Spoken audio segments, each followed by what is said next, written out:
If irony had a face, it would be mine the moment Hollywood's brightest star looked at me like I had just walked out of his dreams. I was holding a stack of translation notes, coffee spilling onto my wrist, and he smiled as if I had saved his life. Fate is cruel in its sense of humor. I was not the kind of man people notice twice. My job was invisible by design, translating between the American crew and the international sponsors. My name barely made it onto the call sheet, and yet here I was, standing under the burning Los Angeles sun, with Christopher Hale, the Christopher Hale gazing at me like the universe had handed him a miracle. "Do you believe in destiny?" he asked, his voice calm, dangerous in its sincerity. My throat went dry. My entire purpose was to be professional, detached, to exist only as a bridge of words. Yet somehow he had decided I was more than that. I should have laughed. I should have brushed it off. Instead, I froze, my heart drumming against my ribs like it wanted out. "Mr. Hale," I said carefully, adjusting my glasses. "I'm just the interpreter." His smile deepened, and I hated how my chest warmed at the sight. Then I guess destiny speaks through interpreters. From that moment on, I knew I was in trouble. The film was a high-budget international drama, shot partly in Los Angeles before moving to New York. Christopher was the lead, the kind of man who carried a role like a second skin, who lived inside characters until the audience forgot he was acting. He was untouchable America's golden boy, beloved by critics, adored by fans. I had admired him from afar like everyone else. Watching him perform was like standing too close to the sun. But admiration was safe behind a screen. Up close, it was suffocating. Because up close, Christopher Hale didn't feel like a star. He felt like a man searching for something he thought he had found in me. I tried to ignore it. I told myself he was just being kind, or maybe bored. But then there were the small things, the way his gaze lingered longer than necessary, the way he remembered details about me I had never told anyone, the way he brushed his hand against mine when passing a script, too light to be an accident, too deliberate to be casual. "You're avoiding me," he said one night after shooting. The crew had scattered, the city lights painting his face in soft shadows. "I'm not," I lied.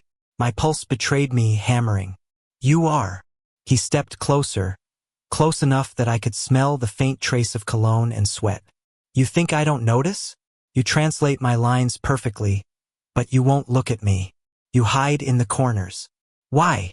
"Because I'm not supposed to be noticed," I whispered. For a moment, silence stretched between us, taut and fragile. Then his expression shifted gentle, almost pained. "Too late for that," he murmured. The problem was, he wasn't wrong.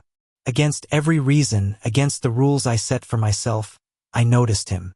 I noticed the way he laughed with his whole chest, the way his eyes darkened when he was lost in thought, the way he treated everyone on set with respect that felt rare in this industry. I noticed him, and I hated myself for it. Because this was America, and despite the progress, the world wasn't kind to men who loved men, especially not to icons built on an image of perfection. And me? I wasn't even in his league. I was temporary, disposable, a background figure in a story too big for me. Still, destiny didn't care about logic. When the shooting moved to New York, so did the tension. Christopher sought me out during breaks, sat next to me during meals, found excuses to walk beside me through crowded streets. I should have stopped him. I should have drawn a line.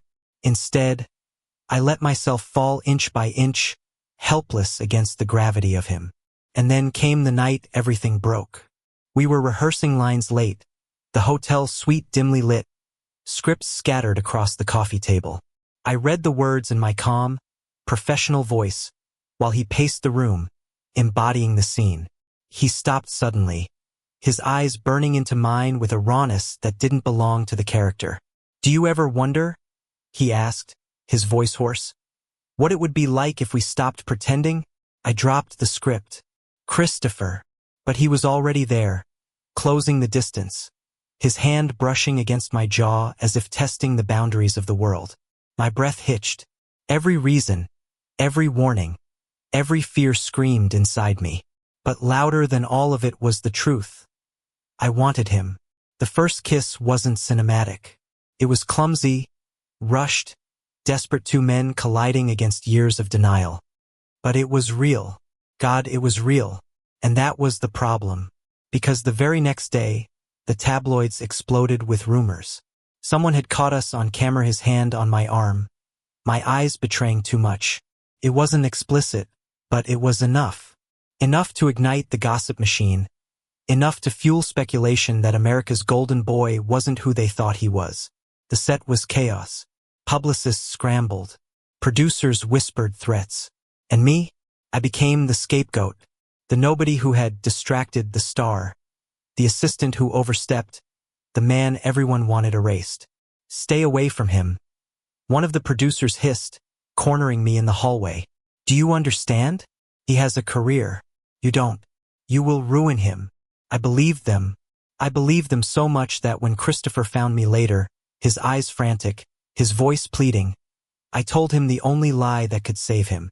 This was a mistake, I said, my heart bleeding with every word. You were lonely, and I was convenient.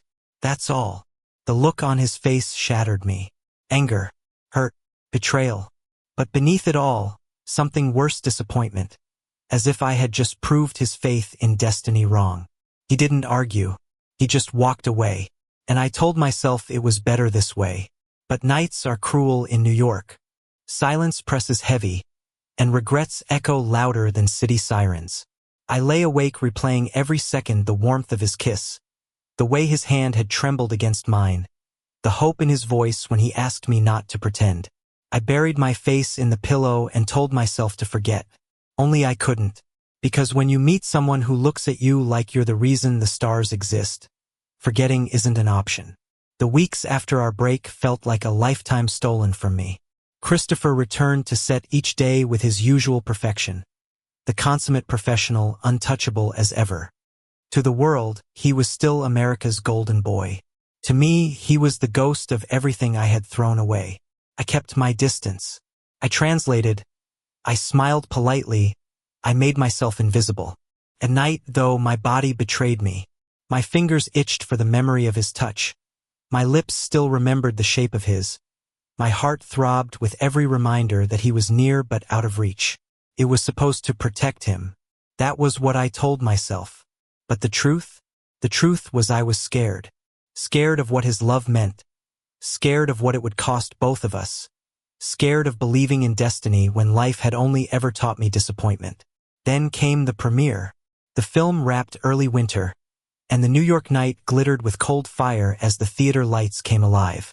Crowds swarmed, paparazzi shouted, the red carpet gleamed.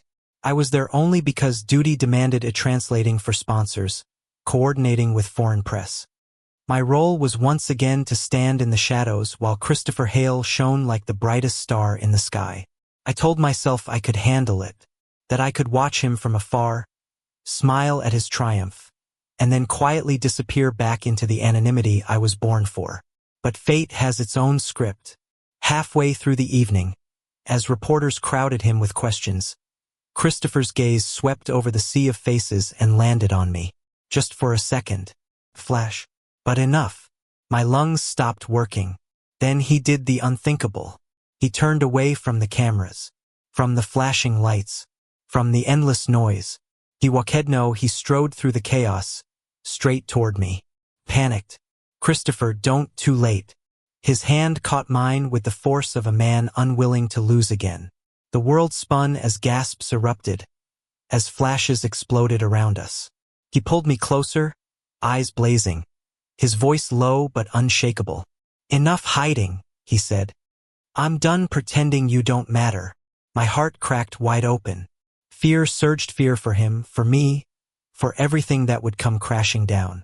But stronger than fear was the tidal wave of longing. Christopher, I whispered, trembling, they'll destroy you. His grip tightened. Then let them try. Destiny doesn't ask permission. Before I could stop him, he kissed me. Right there. On the red carpet. In front of the entire world. The days that followed were a storm. Headlines screamed. Social media burned. Some fans celebrated. Some raged. Some betrayed their love for him with venom. The studio panicked. Executives ranted. Contracts shook. But Christopher never flinched. He faced every camera, every question, with the same unwavering truth. Yes, I'm in love. No, I'm not ashamed. And me? I couldn't hide anymore. I stood by his side, terrified and exhilarated, the invisible interpreter who had become the center of a story too big for him to control. There were nights we argued about safety, about consequences, about whether we were reckless or brave. There were days I wanted to run, to return to the shadows where life was safer. But every time I faltered, he reached for me with the same unshakable certainty. "You're not my mistake," he told me once, his forehead pressed against mine in the quiet of our hotel room. "You're the only thing I've ever been sure of." I cried then, because I wanted to believe him, and slowly, against all odds, I did. Months later, the noise quieted. The world adjusted. Some fans left, others stayed, new ones came. Hollywood, always hungry for stories, found another scandal to devour. Christopher's career didn't end. If anything, it grew sharper, braver. His performances carried a new honesty, a rawness no script could teach. As for me, I was no longer invisible. Not because I was famous, God no, I hated the attention, but because I had been seen, truly seen, by him. One spring evening, back in Los Angeles, we walked along the beach after a long day. The sunset painted the horizon, waves licking at our feet. He held my hand, no cameras, no audience, just us. "Do you regret it?" he asked softly. I looked at him, this man who had risked everything, who had chosen me when the world offered him everything else. My chest swelled with something too big for words. "No," I said, my voice steady. "I regret not choosing you sooner." He smiled then, the kind of smile that made the whole world feel less heavy. He leaned down, kissed me slow, and in that kiss, there was no fear, no hiding, no lies. Just us. Maybe destiny was cruel sometimes. But maybe, just maybe, it had a sense of mercy too. Because against every odd, against every reason, I had found him. And he had found me. And for the first time, I let myself believe it was enough. Thank you for listening. Don't forget to like and subscribe to stay updated with the latest videos.